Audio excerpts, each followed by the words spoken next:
રાષ્ટ્રીય સ્વયંસેવક સંઘના શતાબ્દી વર્ષ નિમિત્તે મિર્ઝાપર મધ્યે વિરાટ હિન્દુ સંમેલનનું આયોજન થયું હતું, જેમાં ગ્રામજનો જાતિ, પંથ, ઊંચ નીચ અને સંપ્રદાયના ભેદ છોડીને એક સનાતની તરીકે વિશાળ સંખ્યામાં એક છત્ર નીચે એકત્રિત થયા હતા.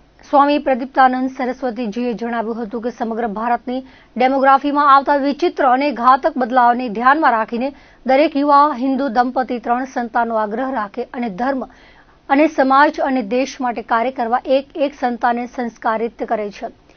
શાસ્ત્રી સ્વામી સદગુણ સ્વરૂપદાસજીએ જણાવ્યું હતું કે ભારતને સક્ષમ બનાવવા સૌ પ્રથમ જાતિ, પંથ અને ઊંચ નીચની પાળાબંધી તોડીને સમયાંતરે સનાતની હિન્દુ તરીકે એકત્ર થતા રહેવું પડશે.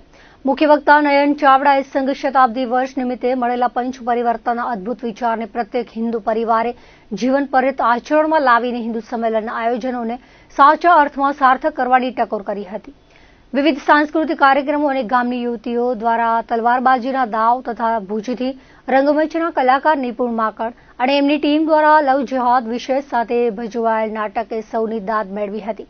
મહિલા શક્તિની આગેવાની સાથે વિશાળ સંખ્યામાં બાઇક રેલી સાથે ગામના વિવિધ મંડળો, સંસ્થાઓના વડીલો અને યુવાનોએ ખભે ખભા મેલાવી કાર્ય કરવા સાથે અને દાતાઓના ઉદાર આર્થિક સહયોગથી ગામ માટે આ ભગવામય આયોજન ઐતિહાસિક બની રહ્યું હતું.